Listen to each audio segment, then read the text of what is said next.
Hello guys, welcome to MY classes. MY classes के आज के इस वीडियो में हम बात करेंगे आईसीटी रिसोर्सेज के बारे में। ये रेलेवेंट रहेगा also for the new syllabus student of O level, like इनका रिवीजन 5 के अकॉर्डिंग एग्ज़ाम्स आएंगे। इसमें इनके लिए ये रेलेवेंट है for the M1 that is module 1 revision 5। ठीक है, बुक नाम है फॉर द न्यू सिलेबस के लिए IT tools and network basics. ये है पार्ट 5 आईसीटी रिसोर्सेज का, और इसमें हम डिस्कस करेंगे बेस्ट 40 क्वेश्चंस जो कि लिए गए हैं प्रीवियस ईयर्स के क्वेश्चन पेपर से। And this one is also relevant for the PCA student, MCA, PTech, MTech, MCA entrance exams, also for the IT officers and state level के जितने भी एग्ज़ाम हैं सबके लिए, जहाँ पे कंप्यूटर जो है एक मैंडेटरी सब्जेक्ट है। तो आईसीटी रिसोर्सेज जो है ये डील करता है with journal paper, general awareness. Okay, so let's start with the lecture. तो introduction to the ICT resources इस बुक का नाम है। ये है M4.3 दैट इज़ मॉड्यूल 4 का पार्ट 3 है ये, एंड ये है रिवीजन 4 सिलेबस का। इसमें आपके पास 2 पार्ट्स रहते हैं। जैसे अभी वाला जो सिलेबस है वो है R5 सिलेबस, जो न्यू एडमिशन्स हैं जो हैं जनवरी की। ठीक है, जनवरी 2020 में जिनकी भी एडमिशन्स हुई हैं वो है रिवीजन 5 के अकॉर्डिंग, तो उनका रहता है यहाँ पे M1 R5। तो वो हो गया मॉड्यूल 1 फॉर R5। उनके लिए भी यही जो सीरीज़ है ये रेलेवेंट रहेंगी। तो 2 पार्ट रहते हैं इस मॉड्यूल के, जिसमें पार्ट 1 में 4 क्वेश्चन हैं, पार्ट 2 में 5 क्वेश्चन हैं। पार्ट 1 के जो आंसर्स आपको देने होते हैं वो देने होते हैं OMR शीट के ऊपर, जो अटैच रहती है विद द क्वेश्चन पेपर। जिस तरह की इंस्ट्रक्शन इसके ऊपर दी गई होंगी उतनी के अकॉर्डिंग आपको आंसर फिलअप करने हैं आंसर बुक के ऊपर। मैक्सिमम टाइम अलॉट जो रहता है पार्ट 1 के लिए वो 1 आवर का है, एंड पार्ट 2 के लिए होता है 2 आवर का। पार्ट 2 की जो शीट्स हैं आपको सप्लाई की जाती हैं जब आप पार्ट 1 की शीट्स को रिटर्न कर देते हैं। ठीक है, और अगर आप जल्दी भी कर देते हैं तो जल्दी आपको हैंड ओवर कर दी जाती हैं शीटें। तो पार्ट 1 जो है वो 40 मार्क्स का है, पार्ट 2 60 मार्क्स का है, टोटल मार्क्स 100 हैं, and total time allotted is 3 hours. तो आउट ऑफ 100 आपके जो पास मार्क्स होते हैं वो मिनिमम है यहाँ पे 55 मार्क्स। तो पार्ट 1 में यहाँ पे आपको मिनिमम 25 मार्क्स आपके क्लियर होने चाहिए, मतलब करेक्ट आंसर्स होने चाहिए, तभी आपका पार्ट 2 का जो पेपर है वो चेक होता है। Is that clear? तो let's start the video with the part 1। Part 1 का फर्स्ट क्वेश्चन में मल्टीपल चॉइस के आंसर्स रहते हैं। चूज करना होता है most appropriate one and fill up in the tier of answer sheet that is OMR sheet के ऊपर, जो अटैच रहती है क्वेश्चन पेपर के साथ, और जिस तरह की इंस्ट्रक्शंस वहाँ पे दी गई होंगी उनके अकॉर्डिंग आपको आंसर फिलअप करने हैं। तो first question here is, if U turn on a PC, जब आप PC को टर्न ऑन करते हैं and the boot up process halt, अगर बूटअप प्रोसेस हॉल्ट हो जाती है तो गिविंग यू द मैसेज, इस तरह का एक मैसेज आपके स्क्रीन के ऊपर आता है कि नॉन सिस्टम डिस्क और the disk error, replace and press any key when ready, this problem is likely. ये जो प्रॉब्लम है ये किस तरह की प्रॉब्लम है? तो फर्स्ट ऑप्शन है यहाँ पे कि a non bootable floppy disk is an floppy disk drive and you should remove it. एक नॉन बूटेबल फ्लॉपी डिस्क जो है ये is in the floppy disk है, जहाँ से फ्लॉपी डिस्क जो है आपकी उसमें एक फ्लॉपी डिस्क पड़ी हुई है। ठीक है, जिससे बूटेबल प्रोसेस जो वो स्टार्ट नहीं हो रही, तो आपको जो है वो रिमूव करनी है। कि जब भी बूट होता है सिस्टम तो सबसे पहले चेक करता है फ्लॉपी डिस्क में कुछ है तो नहीं है आपके पास। ठीक है, सेकेंड ऑप्शन है कि the hard drive has failed and you should replace it, कि हार्ड ड्राइव फेल हो गई है और आपको ये रिप्लेस करनी है। तो बूटिंग का हार्ड ड्राइव से कुछ लेना देना नहीं होता। बूटिंग की जो प्रोसेस है वो एक अलग सेक्शन बना होता है हार्ड डिस्क के ऊपर, वहीं से वो अपलोड ऑटोमेटिकली बूट होती है या लोड होती है। रैम के एक पोर्शन में बूटिंग आपकी स्टोर रहती है। ठीक है, रोम के, सॉरी। तो next is RAM has failed and you should replace it. ये कोई वो नहीं है, ऑप्शन नहीं है कि रैम फेल हो गई और आपको ये रिप्लेस करनी है। तो next one is a key on the keyboard is stuck, कि आपके कीबोर्ड से कोई की जो है वो स्टक हो चुकी है और कीबोर्ड जो है वो रिप्लेस करना है। तो ये फॉल्स है, ये फॉल्स है, ये भी फॉल्स है। तो answer true is this one, कि जब भी बूटेबल प्रोसेस स्टार्ट होती है तो सबसे पहले सिस्टम जो है वो चेक करता है कि फ्लॉपी डिस्क में कोई फ्लॉपी तो नहीं है, तो सीडी ड्राइव सीडी से तो नहीं बूट करना है। ठीक है, तो answer is first one. Next is the following is the assembly and D assembly procedure, कि इनमें से कोई जो हैं वो असेंबली एंड डी असेंबली के प्रोसीजर हैं। फर्स्ट ऑप्शन है केस और cover assembly, adapter boards, motherboard and all of the above। तो answer is all of the above। Motherboard, adapter and case और द कवर असेंबली, इन सबको assemble and disassemble procedure में use किया जा सकता है। Next one is if a PC freezes और behaves otherwise erratically and the system unit is very quiet, system unit जो है वो बहुत शांत है। The most likely cause is, तो जो मोस्टली कॉज क्या हो सकता है इस केस में? ऑप्शंस हैं कि virus has infected the system, नहीं, केस में फ्रीज नहीं होता। Next is the hard drive is almost out of the space, no, hard drive almost out of the space नहीं होगी, उस केस में वो आपको मैसेजेस शो करते हैं, फ्रीज नहीं होता। Next is CMOS RAM is failing, CMOS RAM जो है वो फेल हो चुकी है। And last one is the power supply fan has failed and the system is over heating, this one is the correct one. Power supply जो है, power supply fan जो है वो फेल हो चुका है एंड द सिस्टम जो है वो ओवर हीट हो गया है। ठीक है, जिसकी वजह से पीसी जो है वो फ्रीजेस हो गया है या बिहेव करता है इरेक्टिकली, कि ऑटोमेटिकली वो अपने आप ही काम करना शुरू कर देता है एंड जब आप उसको टच करते हो इट फील्स हॉट। ओके, तो answer for the third one is D. Next is fourth one, when what should you do if you receive the following message, कि इस तरह का अगर कोई मैसेज आपके पास आता है तो आपको क्या करना है कि can not find a device file that may be needed to run the window or Windows application, press any key to continue। तो उस केस में क्या करोगे? उस केस में जिस तरह का मैसेज आपको दिया गया है वही, press any key to continue loading the window and then either reload or missing file or removing the system.ini that loads it। Okay, तो आंसर इज डी। और ये हमने जनरल अवेयरनेस के पार्ट थर्ड में सिस्टम के booting के बारे में सब कुछ पढ़ेंगे, या अभी तक ही अपलोडेड है। तो next one is fifth one, which answer best describe the following, में से कौन सा बेस्ट डिस्क्राइब करेगा इस पूरे सिंटेक्स को जो लिखा गया है? फर्स्ट ऑप्शन है कि a line in the GREP programming code relating to the big baby time constant. Next option है the location of the file called bigbaby.doc which is located in the Gragfoot sub directory on the drive G. देखो यहाँ पे बोला भी है कि ये G drive है जिसमें ये एक फ़ाइल है, उसके इंडेक्सेस में ये है, ये कोई आपके पास वो है फोल्डर है जिसकी ये अलग से सब डायरेक्टरी है, ये उसकी डायरेक्टरी है, ये डायरेक्टरी। अब डायरेक्टरी में फ़ाइल कौन सी है जिसकी एक्सटेंशन है आपकी बिग बेबी, ये कोई फाइल का नाम है जिसकी एक्सटेंशन है .doc। .co का मतलब है विंडोज़, वर्ड की है ये, ठीक है, माइक्रोसॉफ्ट ऑफिस वर्ड की फाइल है।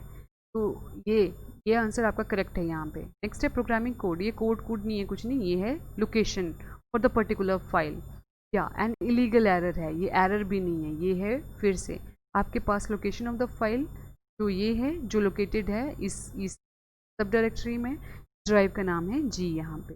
ठीक है, next is a circuit switch. Circuit switch क्या है? ऑप्शन है has large buffer to hold data before forwarding, large buffer होता है इसका। नेक्स्ट है can switch data based on the incoming frequency, या can be interconnect shared links, या need to be programmed prior to the data transfer. अब इनमें से क्या है सर्किट स्विच जो है ये होता है large buffer to hold before forward, इससे पहले कि कोई कमांड फॉरवर्ड हो उससे पहले ये होल्ड होती है इसमें circuit switch. Okay, next is packet switch. देखो सर्किट स्विच होते हैं, पैकेट स्विच होते हैं, दोनों साथ में दे दिए गए यहाँ पे। पैकेट स्विच का क्या काम होता है? पैकेट स्विच का डायरेक्ट आंसर यहाँ पे, ये फॉरवर्ड करता है पैकेट को जो रिसीव होते हैं एक लिंक से दूसरे के लिए, जिस तरह की इन्फॉर्मेशन इनके हेडर के ऊपर होती है उनके अकॉर्डिंग। पैकेट स्विच क्या करता है? ये फॉरवर्ड करता है पैकेट को जो रिसीव होते हैं किसी एक लिंक से, उस लिंक से किसी दूसरे लिंक के ऊपर जिस तरह की, अब किस तरह से दूसरे के पास भेजेंगे, हेडर जो है उनका पैकेट स्विच का, उसमें इंफॉर्मेशन स्टोर रहती है कि इसको नेक्स्ट लोकेशन कहाँ के ऊपर जाना है, ठीक है। तो द पैकेट स्विच यूजेस, या packet switch is used for to forward the packet received on one link to another based on the header information. Next is destination addresses. क्या होते हैं? Destination addresses होते हैं, options हैं, carried in every frame of data carried through the circuit switch network, या carried in the header in the connection packet switch network, या carried in a call setup message in a connection oriented packet switch, or carried in the routing protocol message. Destination message addresses होते हैं carried in a routing protocol messages, ठीक है। routing protocol messages में use करते हैं destination addresses को। Next is what is GPF। GPF क्या है? GPF है यहाँ पे जर्नल प्रोटेक्शन फॉल्ट, ठीक है। अ विंडोज जर्नल प्रोटेक्शन फॉल्ट। तो answer is C. The physical part of the PC that keeps track of hardware resources on the system is, उसे क्या कहा जाता है? उसे कहते हैं यहाँ पे रोम बायस चिप, ठीक है। Correct answer is ROM BIOS chip. Next is true false. तो ट्रू फॉल्स में भी मोस्ट अप्रोप्रिएट वन चूज करना है और एंटर करना है OMR शीट के ऊपर, जिस तरह की इंस्ट्रक्शंस उसके ऊपर लिखी गई हैं उनके अकॉर्डिंग फॉर द पार्ट 2, ठीक है। First question is a buffer. A buffer is a program that helps coordinate all print jobs currently being sent to the printer. ये buffer program जो है वो help करता है to coordinate all print jobs currently being sent to the printer. Buffer नहीं करता इसको, अगर ये buffer memory होता तो this one may be correct one. तो current statement के साथ this one is false. Next is a file. A file compression utility is a program that takes out redundancy in a file to reduce the file size, making it easier and faster to send and save. अब देखो compression क्या है? जैसे कभी आपने किसी file को देखा हो, उसकी एक्सटेंशन रहती है zip, ठीक है। तो zip जो फोल्डर होते हैं उसमें क्या है कि एग्जाम्पल लेते हैं, जैसे एक बैग है ना, तो उसमें अगर आप जनरली क्लोथ, जब हम ट्रैवल करते हैं तो कपड़े रखते हैं ना बैग में, तो थोड़ा सा सामान है तब तो ठीक है, आसानी से आ जाता है और ये जिप चढ़ जाती है। लेकिन अगर सामान बहुत सारा है, जैसे ये पूरा भरा हुआ है, तो जिप कैसे, मतलब यही फिर से बैग है और ये पूरा सामान ऐसे ऐसे भर दिया, ठीक है, तो जिप कैसे चढ़ेगी? कुछ इस तरह से टाइटली बाउंडेड रहेगी वो, ठीक, कि ये आपका बैग है इतना सा और सामान आपने यहाँ तक भर दिया। अब आप इसको कंप्रेस करोगे और कंप्रेस करके इसको बंद करोगे, है ना, जिप करोगे, दैट मीन्स। तो कंप्रेशन के लिए जिप फोल्डर, कभी याद रखना कि जिप फोल्डर्स का यूज़ करते हैं हम टू कंप्रेस द फाइल। और इस केस में क्या होता है कि कुछ एक पिक्सल्स या कुछ एक इंफॉर्मेशन जो बार बार एक फाइल में लिखी गई है, उसको ये रिड्यूस कर देता है। मतलब उसमें जैसे पूरा एक शब्द है, जैसे फॉर एग्जांपल यहाँ पे बड़ा सब सिस्टम है जैसे लिखा हुआ है ना, तो ये अगर इसी पैराग्राफ में 50 बार रिपीट हुआ है, तो एक में तो ये इसको सब सिस्टम लिख देगा और यहाँ पे इसको एब्रीविएट कर देगा ये 1 के साथ। अब जहाँ भी उसके बाद सब सिस्टम लिखा होगा वहाँ पे 1 लिखेगा, ये पूरी इस स्पेलिंग को नहीं लिखेगा, ठीक है। तो ये एक्चुअल में कितने करेक्टर हैं? 2, 2, 4, 2, 6, 8 और 9। 9 करेक्टर की जगह बस यहाँ पे ये पैरेंथेसिस एंड 1, ठीक। तो 3 के साथ ये छोटा हो गया। अब छोटा हो गया, फाइल साइज छोटा हो गया, तो कंप्रेशन के लिए यूज़ हो गया। तो this statement is true. Compression के लिए जो रिडंडेंट होती है जो बार बार अपीयर होती हैं चीज़ें, तो उनको टेक आउट कर देता है और रिड्यूस कर देता है फाइल साइज को, ठीक है।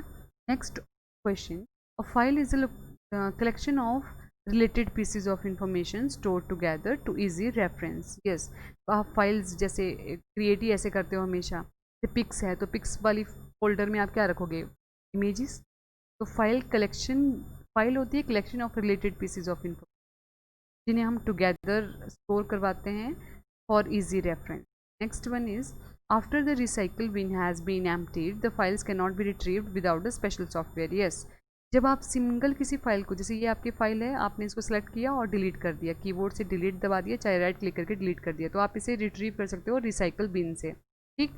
लेकिन अगर आपने इसी फोल्डर को डिलीट किया है शिफ्ट डिलीट के साथ, तो वहाँ पे लिखता है कि this file is going to be permanently deleted and you cannot find it in the recycle bin. So अगर आपने परमानेंटली डिलीट कर दिया, ये रिसाइकल बिन को खाली कर दिया, तो आप उनको रिट्रीव नहीं कर सकते जनरली, लेकिन किया जा सकता है फिर भी with the special software.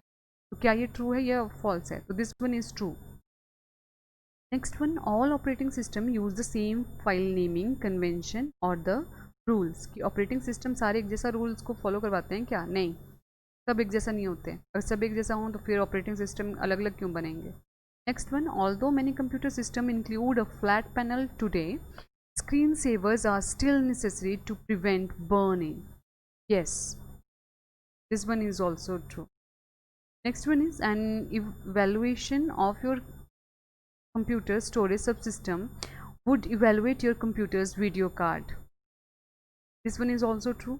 Next one, by saving the word processing file as RTF, you can be sure that anyone can read your file no matter what word processing program they are using. तो कि आप जो है अगर word file को इस तरह से सेव करते हो तो कोई भी इनको रीड कर सकता है, कोई इस चीज़ की कोई प्रॉब्लम नहीं है कि कौन सा वर्ड प्रोसेसिंग का प्रोग्राम जो है वो यूज़ कर रहे हैं। Yes, this one is also. तो RTF यहाँ पे देखो एक टर्म दी गई है, इसकी फुल फॉर्म देना ज़रा कमेंट बॉक्स में क्या होती है और ये कौन सी फाइल्स होती है। तो फर्स्ट क्वेश्चन फॉर यू, और इसमें 3 क्वेश्चन है अपने आप में। ये फाइल क्या है, फुल फॉर्म क्या है और ये क्या करवाएगी, but what it use for. Next in, cache memory is generally slower then RAM. ये तो फॉल्स है। अगर रैम में भी देखो हम देखते थे तो कौन सी सबसे फास्टेस्ट थी? रजिस्टर मेमोरी, फिर उसके बाद आती है बफर, फिर आती है कैश, फिर आती है रैम मेमोरीज। मतलब सेमी कंडक्टर्स के में भी थोड़े थोड़े स्लॉट्स में मेमोरी सेव होती है, तो वो भी यूज़ की जाते हैं to storage. Next one is deleting a program from a program file folder on the C drive is the best way to remove a program from the system. कि delete कर देना किसी भी प्रोग्राम को या फाइल को from the C drive is the best way to remove a program from the system. This one is false, ये best way तो नहीं है। Next one, match the following. तो एक्स की तरफ आपको वर्ड्स या फ्रेजेस दिए गए हैं जिनको हमें मैच करना है टू वर्ड्स द वाई। अब यहाँ पे एक सिंगल वर्ड या क्वेश्चन का आंसर या किसी भी तरह से आप इसको रिलेट कर सकते हो। आपको रिलेट करना है, क्वेश्चन नहीं पूछा होगा, जो भी चीज़ लिखी होगी उससे कुछ मिलती जुलती चीज़ें आपको यहाँ पे बाई की तरफ को चूज़ करनी है और उसको OMR शीट के ऊपर फिलअप करना है जिस तरह की इंस्ट्रक्शंस वहाँ पे दी गई होंगी उनके अकॉर्डिंग। तो first question is a utility that removes. एक अब यूटिलिटी प्रोग्राम है जो रिमूव करता है अननेसेसरी फाइल्स को from the slower running hard drive. क्या कहते हैं उसे हम कहते हैं देखो डिस्क क्लीनअप या फ़ोन क्लीनअप या ट्रैश मेमोरी क्लीनअप। तो जैसे मोबाइल में भी यूज़ करते रहते हैं आप लोग, थोड़ी थोड़ी देर में क्लीनअप करता रहता है वो अननेसेसरी फाइल्स को, जो ओपन है उनको क्लोज करता रहता है, तो उसे कहते हैं यूटिलिटी सॉफ्टवेयर्स। ठीक है, तो कुछ एक यूटिलिटी सॉफ्टवेयर का लिखना ज़रा नाम कमेंट बॉक्स में। Second question for the day कि यूटिलिटी सॉफ्टवेयर का नाम कमेंट बॉक्स में आपने देना। Next one, display of files and folders as icon in list form. उसे क्या कहा जाता है जब फाइल एंड फोल्डर के को एज एन आइकन जो है वो शो करवाया जाता है, तो उसे कहते हैं टाइल्स व्यू। नेक्स्ट है मेन फ्रेम ऑपरेटिंग सिस्टम जो फॉल करते हैं मल्टी यूज़र कैटेगरी में, उन्हें क्या कहा जाता है? उन्हें हम मेन फ्रेम ऑपरेटिंग सिस्टम। तो मेन फ्रेम ऑपरेटिंग सिस्टम जो फॉल करता है मल्टी यूज़र कैटेगरी में, ऑपरेटिंग सिस्टम इन सारी ऑप्शंस में हमारे पास सिर्फ एक ही है, वो है यूनिक्स। तो ये यूनिक्स सिस्टम जो है ये मल्टी यूज़र कैटेगरी में फॉल डाउन करता है। Answer for the third is E. Next one is Windows file load application that runs when Windows open. Window file load करती है एप्लीकेशन को जब विंडो ओपन होती है, तो कौन सी? तो उस केस में ये करता है ऑटो exec.bat और system.ini। ये जो विंडोज़ लोडिंग का जो पोर्शन है ये हमारे पास रहेगा जनरल अवेयरनेस के पार्ट 3 में, जिसे आज शाम तक हम लोड कर देंगे अपने इसी चैनल के ऊपर under the section general awareness. Okay, this is These parts are relevant to the new syllabus student for the first book and old syllabus student for the first and the fourth book. So to stay tuned with the channel, you just subscribe and press the bell icon to get the notification of the latest video uploaded. So next question, fifth one, significance of beep having during the boot process of a PC. Beep क्यों करता है आपका system जब boot होता है PC, तो किस लिए? The number of beep describe the speed of the RAM chip. कितनी बीप होती है वो स्पीड को डिस्क्राइब करवाती है RAM chips. Answer is C. Next one is consist of congestion detection and congestion recovery action. तो कौन सा यहाँ पे कंजेशन कंट्रोल जो कंसिस्ट करता है इन दोनों को, congestion detection and congestion recovery action. Next question, type of protocol use to identify signalling encapsulation. ये एक टाइप ऑफ प्रोटोकॉल हैं जो यूज किए जाते हैं to identify the signalling encapsulation. तो यहाँ पे है SMTP. SMTP की फुल फॉर्म आपने किए हैं ये बहुत बार, ठीक है. और एनकैप्सुलेशन क्या होता है?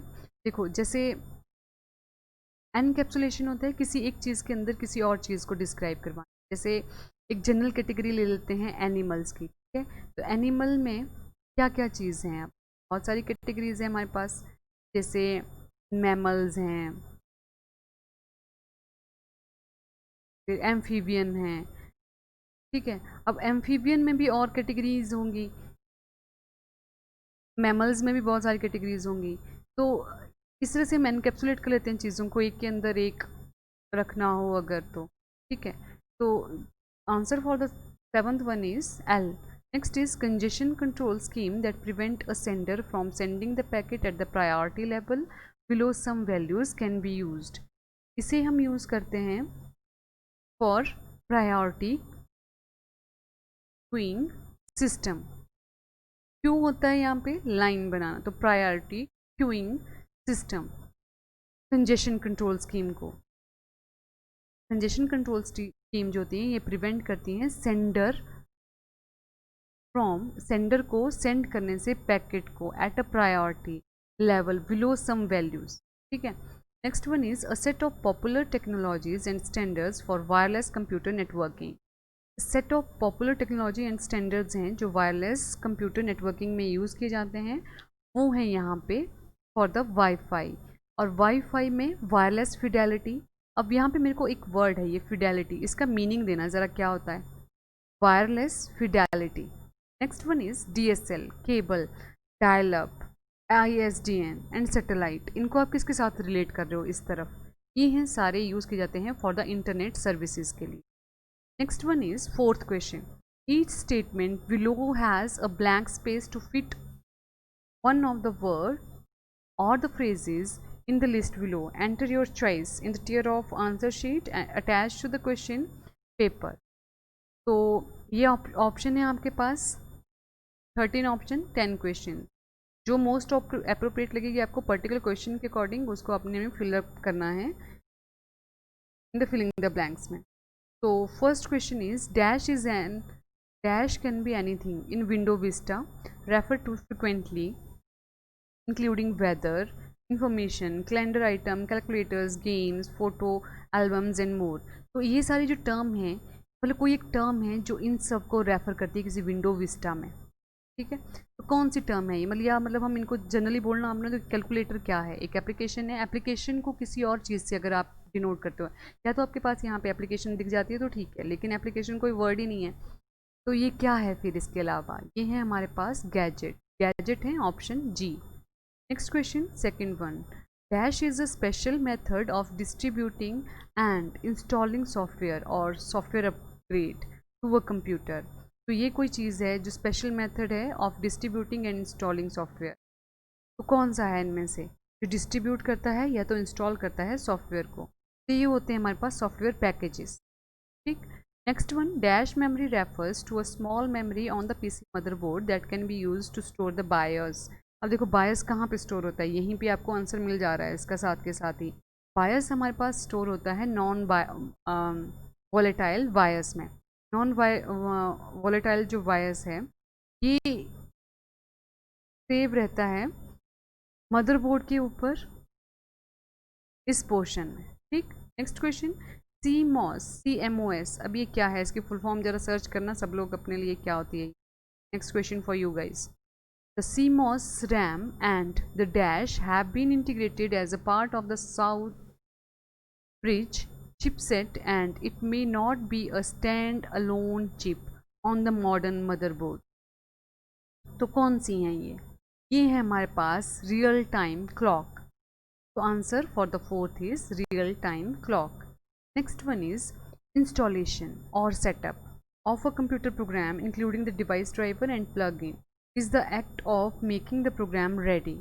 ये एक एक्ट है जिस प्रोग्राम को रेडी करता है टू यूज़ इस, क्या नाम है इसका, this one is for execution, this one makes the program ready for the execution। so answer is B for the fifth one।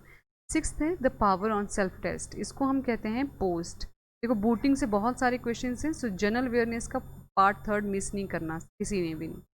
Power on self test, इसे पोस्ट भी कहा जाता है, is compared its result to the information stored in CMOS before proceeding with the dash process. तो ये जो post है ये कंपेयर करता है इसके रिजल्ट को with information stored on the CMOS, इससे पहले की जो प्रोसीडिंग है वो प्रोसेस होना शुरू हो जाए। तो किसके साथ ये इनको कंपेयर करता है। अब ये क्या होता है, ये प्रोसेस जिसमें ये काम होता है, ये होती है हमारे पास booting. Again general awareness part third related to the booting, and there are so many questions related to the booting this paper itself। next question, the verification of your login name and password at the end of the boot process is called। जब आपसे verify करवाता है ये login and password को at the end of the boot process, उसे हम कहते हैं क्या, ऑथेंटिकेशन, उसे कहते हैं हम authentication.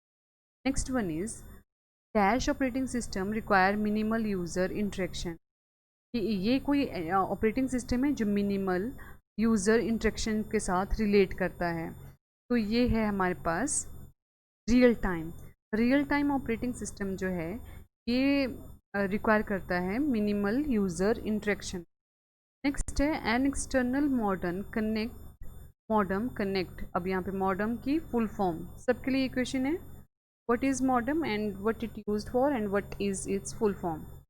so an external modem connect to a PC via a, इसके थ्रू हम इसको कनेक्ट करते हैं, इसे कनेक्ट किया जाता है डॉकिंग पोर्ट के थ्रू, जिस पोर्ट के थ्रू हम मॉडम को कनेक्ट करते हैं उसे कहते हैं डॉकिंग पोर्ट।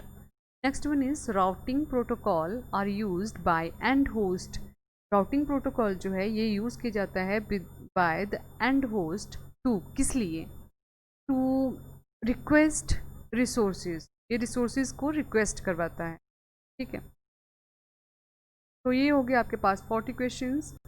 तो try to answer 25 as a correct answers question. अगर आपके इससे ज़्यादा हैं तो वेल डन, एंड इतने हैं तो all the best for the exams, and इससे कम हैं तो be prepared. Okay, so thanks for watching the video। you can follow us on the Telegram channel to download the PDF of the same, and you can also follow us on the Facebook।